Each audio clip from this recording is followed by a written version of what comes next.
We are now within 1 week of F1 Manager 2022 entering early access, but we still had some burning questions about the game. Will regulation changes be included? How have newer tracks like Miami been replicated? And just what is happening with custom teams?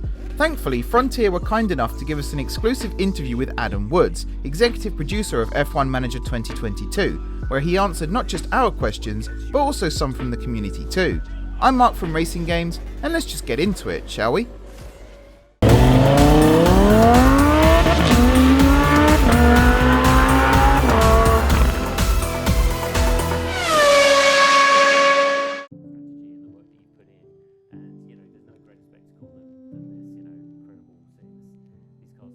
No, not really. They're working with F1 and the official teams has been really exciting and really, easygoing, very collaborative. They're as excited as we are about bringing this side of the sport to players again to get into their hands as the principal of a team. So it's been a very exciting and collaborative experience working with them. To bring that official, authentic feeling of being in charge of one of these crazy teams.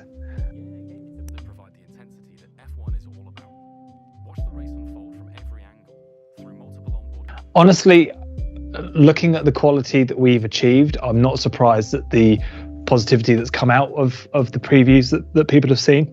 I'm really excited that obviously there's a massive audience. Obviously F1 as a sport draws a huge crowd with it, rightly so. And I think with things like Drive to Survive, that's really started to show the drama intensity of actually running a team, not just being the driver, but actually the running of a team is very intense and drama filled as well. So I think it all makes sense that there's a big market for people that want to manage a team again, like they did many years ago with previous versions of it. It's just really exciting to see the positivity around it all.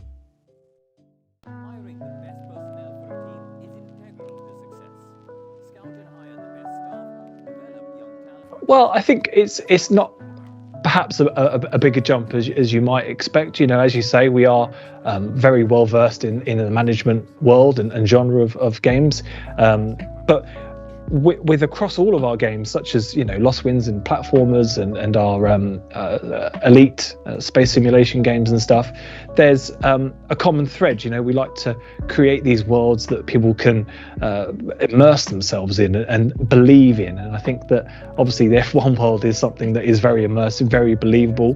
So there's a common thread there, and with the management side of things, obviously it's quite a drama filled job to have to manage one of these teams. So it just kind of makes sense, along with obviously there's a lot of people here that are very passionate about F1 as a sport as well and follow it very closely. So adding all those ingredients together makes sense to bring F1 Manager 2022 back to people to play.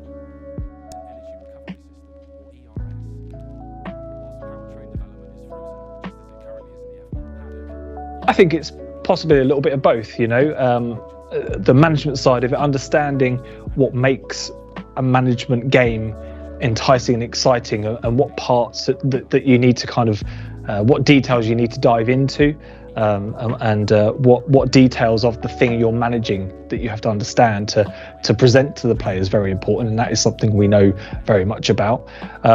It's also about rewarding the play, and understanding how, as you're managing a thing, be it a zoo or a coaster park or an F1 team, what's the reward for the player and pushing them through the game. So there's lots of common threads there in terms of what we've done previously and what we're doing with F1 Manager 2022.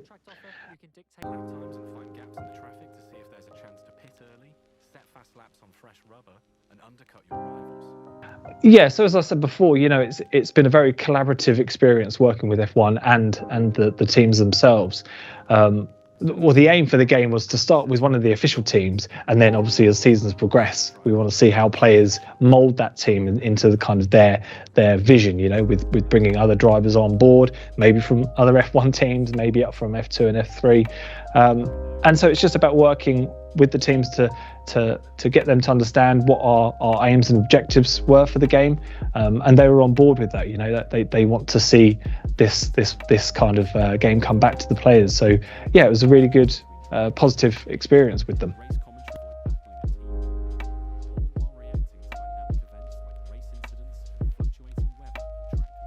Yes, as you say, you're right. F1 is a very complex and deep sport to manage.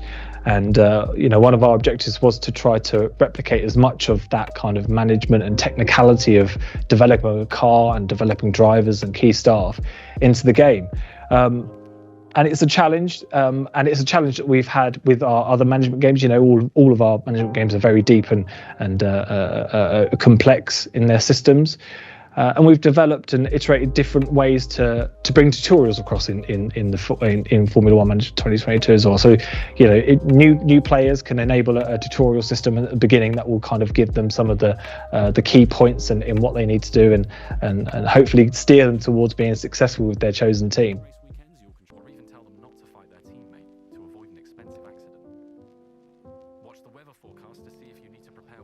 Yeah, obviously at the beginning it was kind of, we understood what some of the track layout would look like, and we were working on the kind of landscape and the art side of it.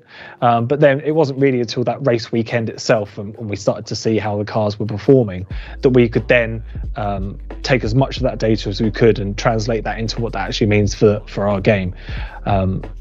It's really exciting to see the calendar for F1 expand, and Miami was a very interesting race to watch. So we were able to take some of that data and then plug it into the game, and then get some authentic results out of that circuit.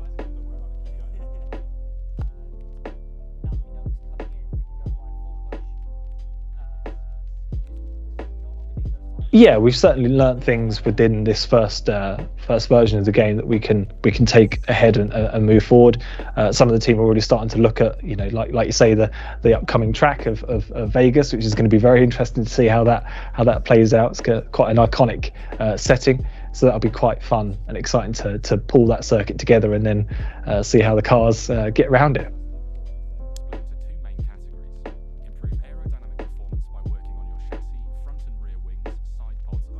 So in F1 Manager 2022, the regulations fall into the sort of three broad categories of sporting, technical and financial, and they are based on the 2022 season, and that is kind of the guidelines that you'll be playing through into the future as well. So it's very much a look at what the beginning of this season was, and that's what you're kind of playing within the regulations changing. You vote, all of the AI teams will also vote at certain points through the season, but they are based on the 2022 season, not necessarily what may or may not be happening in the future. We know that F1 as a sport is ever dynamic.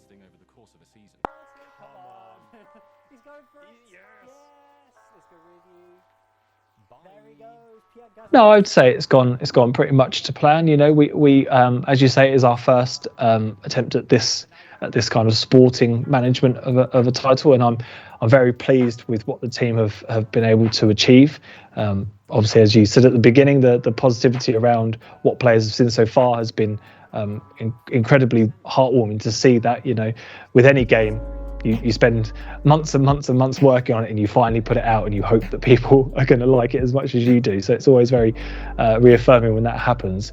So yes, we've certainly focused around some of the core experiences and core loops of what makes being a principal, and some of those core decisions that you need to do, such as driver development, key staff development, and ensuring you're trying to get onto that top step. So no, I think it's gone to plan.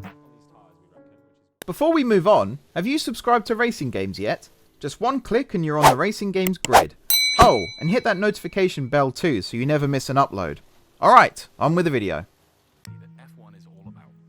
Watch the race unfold from every angle, through multiple onboard cameras of every car. Broadcast. Yeah, so we've certainly the cars themselves act as a sort of a visual representation of all of the decisions, all the data that you've kind of been building up as principal, so fundamentally they're there to kind of represent and play out the race itself in a very visual and hopefully as a broadcast quality style that we can. But we've certainly, and as you say, most of the cars are kind of, a lot of the inspiration for the cars were taken from the 2022 concept car, the model at the beginning of these massive changes that they had for the car at the beginning of the season. And we have had a look at some of the interpretations that the teams have taken for those regulations. So yeah, we can see some differentiation between some of the teams. Yeah. Depending on their attitude and patience for negotiation, scouting is paramount to ensuring you not only. Yeah, absolutely. There are. So the key staff again, your sort of your engineers, your head of design and things. They are also replicated in F2 and F3 at the beginning of the season. So yes, you can have a look at that pool, and as they retire as they get older, that pool then continues to fill with auto-generated people that you can still develop. So it doesn't stop there. You can continue to play through the seasons as you want to.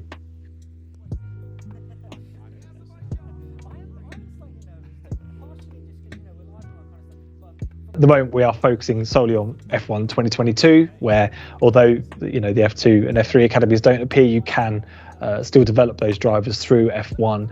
So that's what we're focusing on at the moment. So that's that point at this time. Watch out for notifications of major incidents in the race, such as a crash, which you can watch back via replay. Yeah, so the players certainly can expect the unexpected. The AI teams can sometimes make interesting or perhaps strategy calls that you wouldn't necessarily make as a principal, and I think that's probably what the world of F1 is kind of all about, as we've seen in previous races just this season. They make some questionable stops, and you can certainly expect AI teams or AI cars and drivers to have incidences on the track, spin outs, running wides, hopefully not too many, but you might see a crash or two as well, which all obviously feeds into that dynamic feeling on race day of suddenly having to react to something that you didn't expect to come up. So yeah, as with F1 in real life, expect the unexpected and see how your race day plays out.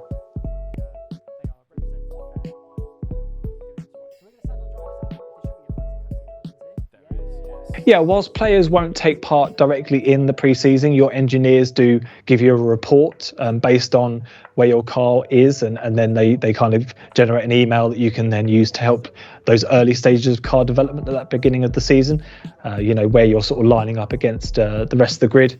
You can use that really useful information and data to then start developing new car parts, and then of course as the season progresses you'll be getting the data back from the races race by race, and then that can continue to feed into your car development.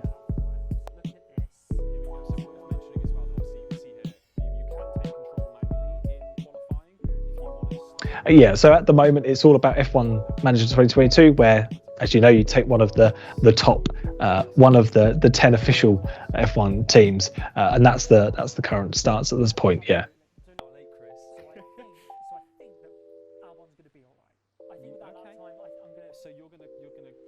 I think it's from what we've seen with our various kind of automated tests that we can do, where we can get the game to run in the background for seasons upon seasons, we've seen some very interesting driver swaps and driver changes and team evolution. So it's a really interesting question. I haven't had that one posed before. I hope that players will be running multiple saves. I think that's a very interesting way to perhaps sort of see how different choices may play out.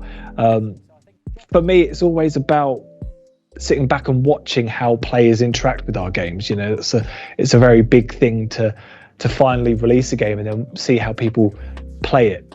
We can never really get all the different ways that people will take a game on and push a team through like in F1. So I kind of just can't really wait to see what the teams look like across all the different players that are going to get their hands on the game.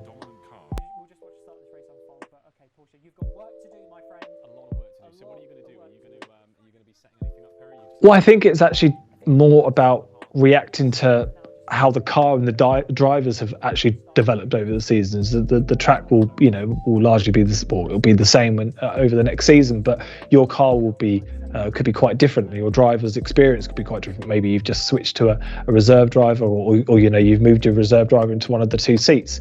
So actually, it's about reacting to how the car is at that point and setting it up for that point in the time. Move each time you go through the seasons.